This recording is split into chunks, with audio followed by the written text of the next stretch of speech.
प्यारे बच्चों, आपका +1 क्लास में स्वागत है। आपके केमिस्ट्री सब्जेक्ट में जो 7th यूनिट है इक्विलिब्रियम, तो उसमें जो आज हम टॉपिक डिस्कस करने जा रहे हैं वो टॉपिक हैं some examples of chemical equilibrium, attainment of chemical equilibrium and characteristics of chemical equilibrium. Let us discuss some examples of chemical equilibrium. तो फर्स्ट एग्जांपल है decomposition of calcium carbonate in a closed system, और दूसरा example है combination of hydrogen and iodine in a closed system. Let us take the example of chemical equilibrium. तो आपका first example है decomposition of calcium carbonate. तो calcium carbonate जिसे हम limestone भी बोलते हैं, सॉलिड स्टेट में नेचर में पाया जाता है। मान लो आपने कैल्शियम कार्बोनेट जो है वो एक क्लोज्ड वेसल में लिया है और उस क्लोज्ड वेसल के एक एंड में आपने मैनोमीटर अटैच किया हुआ है ताकि आप प्रेशर रिकॉर्ड कर सकें। अब जो फर्नेस है उससे हीट सप्लाई जो है वो की जाती है, जो आपका कैल्शियम कार्बोनेट है क्लोज्ड वेसल के अंदर, और टेम्परेचर जो है 1073 केल्विन जो है वो कांस्टेंट रखा जाता है। और इस टेम्परेचर पर 1073 केल्विन पर कैल्शियम कार्बोनेट जो है वो डिकम्पोज होना शुरू हो जाता है। और जैसे ही कैल्शियम कार्बोनेट डिकम्पोज होना शुरू हो जाता है, ये फॉरवर्ड डायरेक्शन में आपका केमिकल रिएक्शन प्रोसीड करता है और प्रोडक्ट्स बनने शुरू हो जाते हैं। एक तो बनता है कैल्शियम ऑक्साइड प्रोडक्ट जो सॉलिड स्टेट में है, प्लस दूसरा प्रोडक्ट बनता है कार्बन डाइऑक्साइड जो गैसियस स्टेट में है। अब गैसियस कार्बन डाइऑक्साइड की वजह से क्लोज्ड वेसल के अंदर प्रेशर डेवलप होना शुरू हो जाता है, और इस प्रेशर डेवलप होने से आपका जो मैनोमीटर है उसके राइट लिम्ब में मर्करी लेवल धीरे धीरे राइज करना शुरू कर देता है। और इस तरह से जैसे जैसे कार्बन डाइऑक्साइड गैस की कंसंट्रेशन क्लोज्ड वेसल के अंदर इंक्रीज होना शुरू हो जाती है, वैसे वैसे प्रेशर भी इंक्रीज होना शुरू हो जाता है। और कुछ समय के बाद क्या हो जाता है कि राइट लिम्ब में मर्करी लेवल राइज होना बंद हो जाता है, यानी कि pressure due to carbon dioxide gas क्या हो जाती है, उसकी वैल्यू कांस्टेंट हो जाती है। तो यानी कि जब किसी सिस्टम की मेजरेबल प्रॉपर्टी की वैल्यू कांस्टेंट हो जाती है तो उस स्टेट को हम क्या बोलते हैं, equilibrium state of the system. So at macroscopic level हमें लगता है कि सिस्टम ने वर्क करना बंद कर दिया है, परंतु एट माइक्रोस्कोपिक लेवल और molecular level the system is in motion, यानी कि the rate of the chemical reaction in the forward direction is equal to rate of the chemical reaction in the backward direction. जब system dynamic equilibrium attain कर लेता है तो आप देखेंगे कि रिएक्शन मिक्सचर में concentrations of reactants and products become constant, यानी कि जो रिएक्टेंट और प्रोडक्ट के कंसंट्रेशंस की वैल्यूज है वो सभी की सभी क्या हो जाती है, कांस्टेंट हो जाती है। दूसरा आप देखते हैं कि pressure of the system becomes constant, temperature आपने ऑलरेडी क्या लिया हुआ है, कांस्टेंट। यानी कि इन अदर वर्ड्स हम बोल सकते हैं कि जो भी मेजरेबल प्रॉपर्टीज है सिस्टम की वो सभी की वैल्यूज कांस्टेंट हो जाती है at dynamic equilibrium. Second example of chemical equilibrium is combination of hydrogen and iodine gas. तो यानी कि जब आप किसी क्लोज्ड वेसल में हाइड्रोजन और आयोडीन गैस को 717 केल्विन टेम्परेचर पर हीट करते हैं तो वो फॉरवर्ड डायरेक्शन में रिएक्ट करके हाइड्रोजन आयोडाइड गैस बनाना शुरू कर देते हैं, यानी कि eight constant temperature 717 kelvin hydrogen and iodine gas का जो मिक्सचर है वो रिएक्ट करके हाइड्रोजन आयोडाइड गैस में कन्वर्ट होना शुरू हो जाती है, यानी कि हाइड्रोजन आयोडाइड प्रोडक्ट बनाना शुरू कर देती है। तो बिगिनिंग में जो रिएक्शन मिक्सचर था उसका कलर जो है वो डीप वायलेट होता है due to presence of unreacted iodine gas. अब जैसे जैसे समय के साथ आयोडीन गैस हाइड्रोजन से रिएक्ट करके हाइड्रोजन आयोडाइड प्रोडक्ट बनाना शुरू कर देती है। आयोडीन रिएक्टेंट की कंसंट्रेशन रिएक्शन मिक्सचर में डिक्रीज होना शुरू हो जाती है और इस वजह से intensity of violet colour also goes on decreasing. जैसे जैसे रिएक्शन फॉरवर्ड डायरेक्शन को प्रोसीड करता है, आयोडीन वेपर्स की कंसंट्रेशन रिएक्शन मिक्सचर में डिक्रीज होना शुरू हो जाती है और इंटेंसिटी ऑफ वायलेट कलर भी डिक्रीज होना शुरू हो जाता है। लेकिन after some time the intensity of the violet colour of the reaction mixture becomes constant. जबकि रिएक्शन मिक्सचर में अनरिएक्टेड रिएक्टेंट हाइड्रोजन वेपर भी है और अनरिएक्टेड आयोडीन वेपर्स भी प्रेजेंट है और प्रोडक्ट हाइड्रोजन आयोडाइड भी है, लेकिन तब भी जो है वो intensity of the violet colour of reaction mixture becomes constant, यानी कि डिक्रीज होना बंद हो जाती है। तो हमें लगता है कि एट मैक्रोस्कोपिक लेवल सिस्टम ने वर्क करना बंद कर दी, लेकिन एट माइक्रोस्कोपिक लेवल और at molecular level the system is in motion. System work कर रहा है। तो इस स्टेट को बोलते हैं dynamic equilibrium state of the system. So at dynamic equilibrium state of the system the rate of chemical reaction in the forward direction becomes equal to rate of chemical reaction in the backward direction। तो यानी कि dynamic equilibrium में जो measurable properties of the system है वो constant हो जाती है। जैसे कि इस केमिकल रिएक्शन में जो रिवर्सिबल है और क्लोज्ड सिस्टम में है, so at dynamic equilibrium concentration of reactant hydrogen gas becomes constant. Concentration of reactant iodine vapor becomes constant, and concentration of hydrogen iodide vapors as products becomes constant, and the intensity of the violet color of the reaction mixture becomes constant। और temperature आपने already constant लिया हुआ है 717 kelvin. यानी कि हम बोल सकते हैं कि at dynamic equilibrium of the system the values of the measurable properties of the system become constant. Let us discuss the attainment of chemical equilibrium. To understand the meaning of chemical equilibrium, consider a simple general reversible reaction carried in closed vessel at a constant temperature. To understand the meaning of chemical equilibrium, let us consider a simple general reversible reaction in which reactants A and B react in the forward direction to produce products C and D, and C and D products react in the backward direction to give back the reactants A and B। तो इसका मतलब कि जो reversible reaction है उसको हम two parts में जो है वो रिप्रेजेंट कर सकते हैं। सो फर्स्ट पार्ट में the forward reaction may be written as the reactant A and B react in the forward direction to produce products C and D, और जो backward direction में उसे हम बोलेंगे backward reaction in which products C and D react to give back the reactants A and B in backward direction।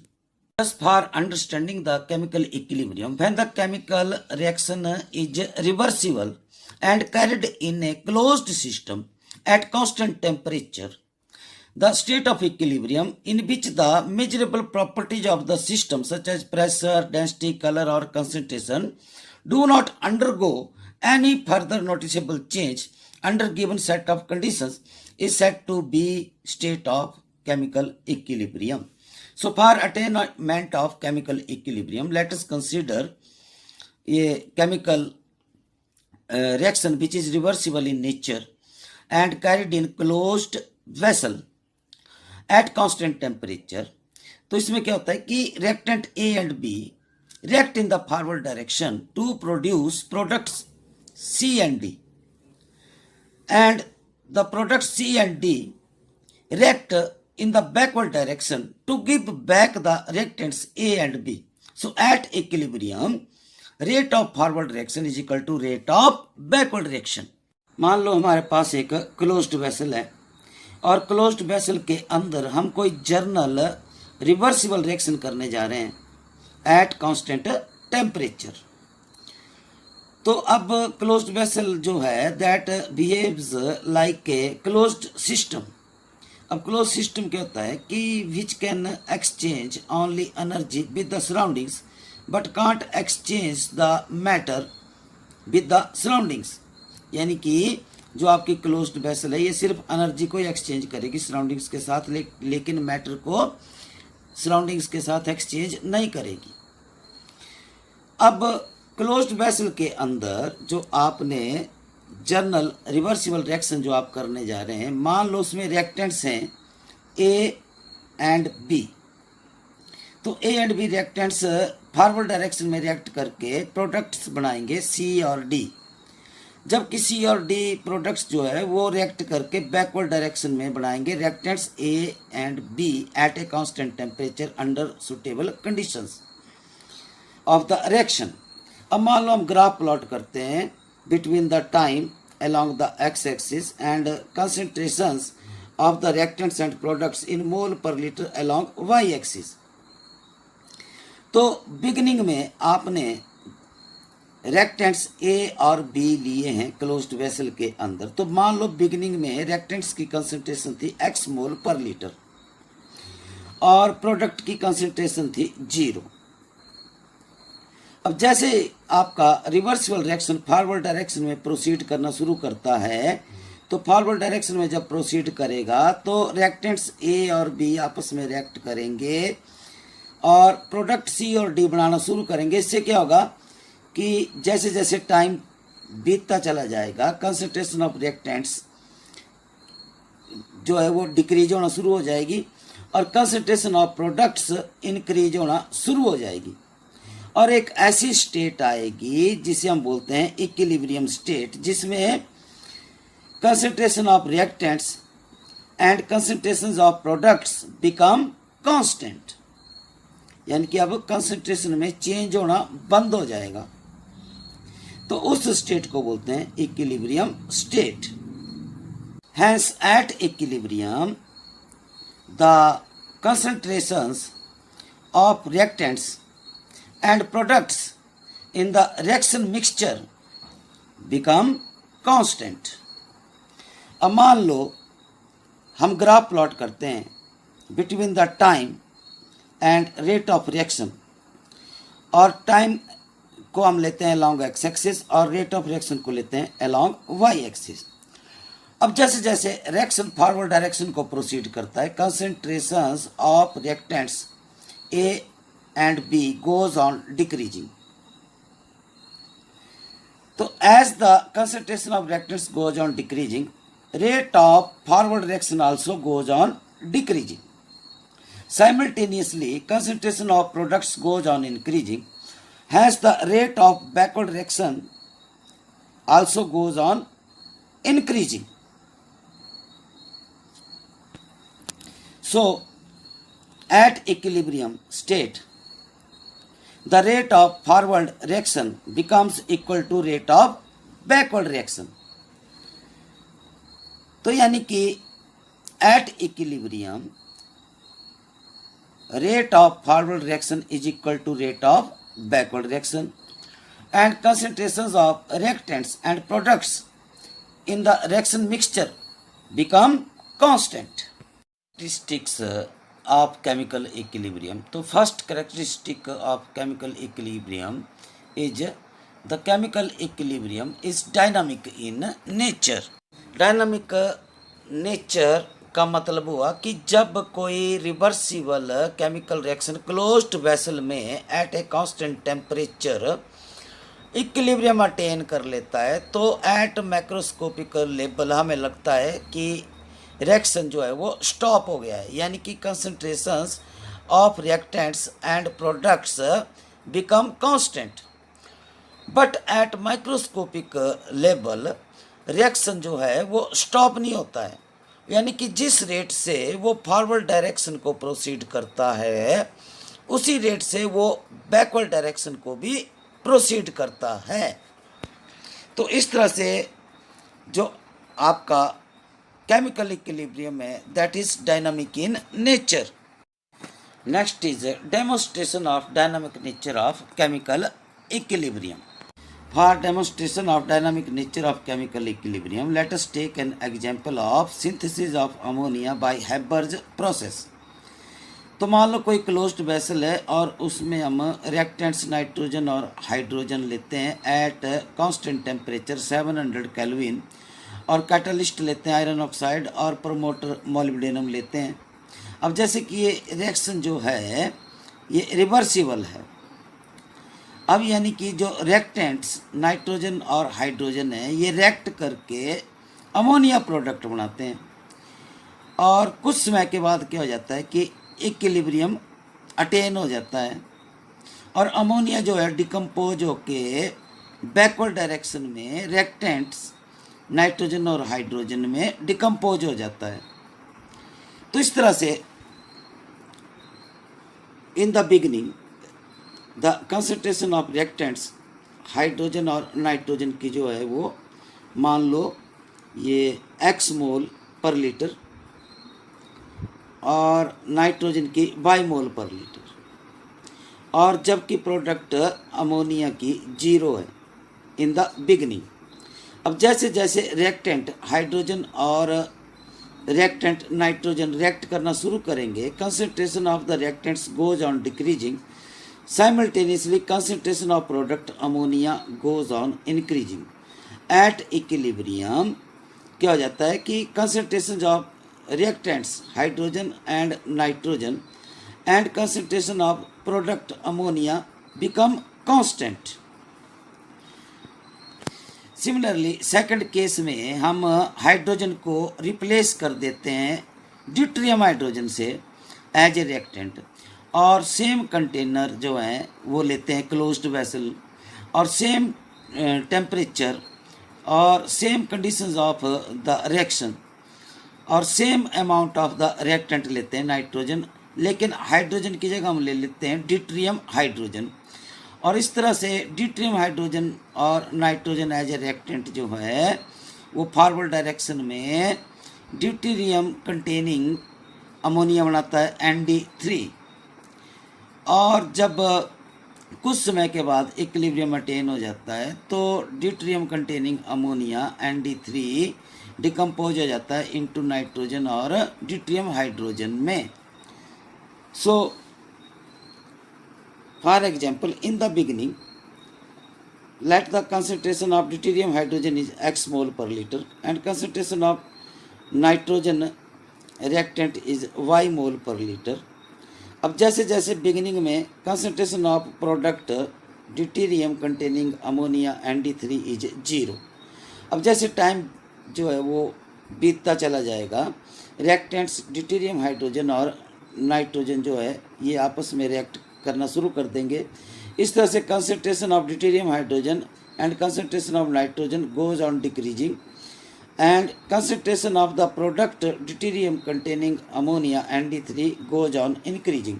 At equilibrium the concentrations of the deuterium hydrogen and concentration of the nitrogen and concentration of the product deuterium containing ammonia that is ND3 become constant।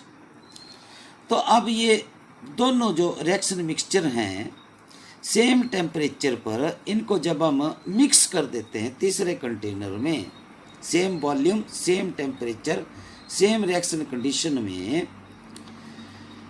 तो ये दो equilibrium में work कर रहे हैं। एक container 1 का जिसमें नाइट्रोजन और हाइड्रोजन जो है वो अमोनिया बना रही है, और दूसरा इक्विलिब्रियम वर्क कर रहा है दूसरे कंटेनर का जिसमें नाइट्रोजन और ड्यूटेरियम हाइड्रोजन जो है और ड्यूटेरियम कंटेनिंग अमोनिया जो है वो बना रही है, तो इनके बीच में इक्विलिब्रिया एग्जिस्ट कर रहा है। कुछ समय के बाद जब हम मास स्पेक्ट्रोस्कोपी के द्वारा इसके जो कंपोजिशन है मिक्सचर का एनालाइज करते हैं, तो जो कंपोनेंट्स हैं मिक्सचर के, उसमें एक तो normal ammonia NH3 plus deuterium containing ammonia NH2D and ND3 plus normal hydrogen जिसे प्रोटियम हाइड्रोजन भी बोलते हैं, plus deuterium containing hydrogen HD plus D2 deuterium hydrogen plus nitrogen are present in the reaction mixture. यानी होने क्या चाहिए था, equilibrium, दोनों में इक्विलिब्रियम एग्जिस्ट कर रहा है, दोनों रिएक्शन मिक्सचर हमने मिक्स किए थे तो दो इक्विलिब्रिया हैं। हमारे पास रिएक्टेंट होने चाहिए थे नाइट्रोजन, हाइड्रोजन एंड ड्यूटेरियम, और प्रोडक्ट होने चाहिए थे नॉर्मल जो हमारी अमोनिया NH3 और ड्यूटेरियम कंटेनिंग अमोनिया ND3। लेकिन मास स्पेक्ट्रोस्कोपी के द्वारा जब हमने कंपोनेंट्स एनालाइज किए तो हमने पाया कि जो आपका ड्यूटेरियम आइसोटोप ऑफ हाइड्रोजन है वो एक्सचेंज कर रहा है between the reactants and products. Reactant यानी कि आपका हाइड्रोजन के साथ ड्यूटेरियम भी एक्सचेंज हो रहा है, और अमोनिया में भी हाइड्रोजन के साथ जो है वो ड्यूटेरियम जो है वो एटम एक्सचेंज हो रहा है। अगर ये इक्विलिब्रियम स्टैटिक होता, डायनामिक ना होता, तो इसमें कंपोनेंट्स होने चाहिए थे normal ammonia, deuterium containing ND3, deuterium hydrogen, hydrogen और नाइट्रोजन। लेकिन इसका मतलब है कि जो आपका केमिकल रिएक्शन है वो स्टॉप नहीं हो रहा है, बल्कि जिस रेट से फॉरवर्ड डायरेक्शन में प्रोसीड कर रहा है उसी रेट से बैकवर्ड डायरेक्शन में भी प्रोसीड कर रहा है। इस तरह से ड्यूटेरियम जो एटम है वो हाइड्रोजन एटम के साथ रिएक्शन मिक्सचर में क्या हो रहे हैं, एक्सचेंज हो रहे हैं। तो ये शो करता है हमारा कि जो हमारा इक्विलिब्रियम है that is dynamic in nature. Second characteristic of the chemical equilibrium, the properties of the system like color, density, concentration, pressure, temperature, volume, etc. become constant at equilibrium and remain unchanged thereafter. The third characteristic of chemical equilibrium, the equilibrium can be attained only if the system is closed one. For example, मान लो कोई reversible reaction है, जैसे कि decomposition of calcium carbonate, उसको आप open vessel में perform करते हैं। तो ओपन वेसल में क्या होता है कि डिकम्पोजिशन ऑफ कैल्शियम कार्बोनेट जो सॉलिड स्टेट में रिएक्टेंट है वो डिकम्पोज होकर फॉरवर्ड डायरेक्शन में बनाएगा calcium oxide solid product plus carbon dioxide gaseous product. अब सिस्टम ओपन है, ओपन सिस्टम जैसे कि आप जानते हैं which can exchange both mass as well as energy with the surroundings, और कार्बन डाइऑक्साइड जो प्रोडक्ट आपका गैसियस स्टेट में वो क्या कर जाएगा, एस्केप कर जाएगा आपकी ओपन वेसल से सराउंडिंग्स को, और इस तरह से जो प्रोडक्ट्स हैं वो रिएक्ट करके बैकवर्ड डायरेक्शन में रिएक्टेंट नहीं बना पाएंगे। यानी कि रिएक्शन आपका फॉरवर्ड डायरेक्शन को प्रोसीड होगा, बैकवर्ड डायरेक्शन को प्रोसीड नहीं हो पाएगा, क्योंकि प्रोडक्ट्स जो हैं वो सराउंडिंग को एस्केप कर रहे हैं ओपन वेसल से। अगर सेम रिएक्शन जो है आप क्लोज्ड वेसल में परफॉर्म करते हैं, closed vessel means closed system, जिसमें आप सिस्टम जो है सिर्फ एनर्जी सराउंडिंग के साथ एक्सचेंज कर सकता है लेकिन मैटर को सराउंडिंग के साथ एक्सचेंज नहीं कर सकता है। तो यहाँ पर जो है कैल्शियम कार्बोनेट सॉलिड स्टेट में फॉरवर्ड डायरेक्शन में ये जो कैल्शियम कार्बोनेट रिएक्टेंट है ये डिकम्पोज हो जाएगा प्रोडक्ट्स में, तो प्रोडक्ट्स बनेंगे आपके कैल्शियम ऑक्साइड सॉलिड स्टेट में plus carbon dioxide gaseous state में। अब कार्बन डाइऑक्साइड जो गैसियस स्टेट में है वो सिस्टम से एस्केप नहीं कर पाएगी सराउंडिंग्स को, क्योंकि सिस्टम क्या है, क्लोज्ड है। इसलिए ये जो प्रोडक्ट्स हैं कैल्शियम ऑक्साइड और कार्बन डाइऑक्साइड ये रिएक्ट करके बैकवर्ड डायरेक्शन में रिएक्टेंट्स को प्रोड्यूस कर सकते हैं। So at equilibrium, the rate of forward reaction becomes equal to rate of backward direction. Hence the equilibrium is established only in closed system. The fourth characteristic of the chemical equilibrium, the equilibrium can be approached from either direction. The equilibrium can be approached from either direction. For example हम एक reversible reaction लेते हैं, formation of hydrogen iodide. तो इसमें क्या होता है कि फॉरवर्ड डायरेक्शन में हाइड्रोजन और आयोडीन रिएक्टेंट रिएक्ट करते हैं और हाइड्रोजन आयोडाइड बनाते हैं, और हाइड्रोजन आयोडाइड प्रोडक्ट जो है वो बैकवर्ड डायरेक्शन में डिकम्पोज होकर हाइड्रोजन और आयोडीन रिएक्टेंट बनाते हैं। मान लो हम रिएक्शन स्टार्ट करते हैं वेसल 1 में by taking reactants hydrogen and iodine. तो बिगिनिंग में क्या होता है कि मान लो आपने x मोल पर लीटर हाइड्रोजन की कंसंट्रेशन ली है और x मोल पर लीटर आयोडीन की कंसंट्रेशन ली है, और बिगिनिंग में प्रोडक्ट की कंसंट्रेशन 0 है।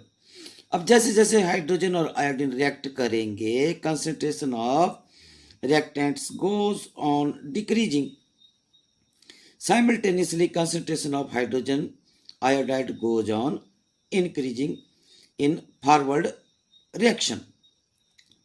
At equilibrium, the concentrations of reactants and products become constant. अब मान लो आप रिएक्शन स्टार्ट करते हैं, प्रोडक्ट लेते हैं हाइड्रोजन आयोडाइड। तो हाइड्रोजन आयोडाइड से आप रिएक्शन स्टार्ट करते हैं बैकवर्ड डायरेक्शन में। अब बैकवर्ड डायरेक्शन में क्या होगा, मान लो कंसंट्रेशन ऑफ हाइड्रोजन आयोडाइड आपने y मोल पर लीटर ली है बिगिनिंग में, और concentration of reactants hydrogen and iodine जो है वो 0 है। तो अब जैसे रिएक्शन स्टार्ट होगा, concentration of hydrogen iodide goes on decreasing due to decomposition of hydrogen iodide in backward direction, and simultaneously concentration of reactants hydrogen and iodine goes on increasing, and at equilibrium the concentration of reactants and products becomes constant. So we can say that the equilibrium can be approached from either direction, either in the forward direction or in the backward direction. The fifth characteristic of chemical equilibrium is a catalyst does not alter the equilibrium point. Thank you. धन्यवाद।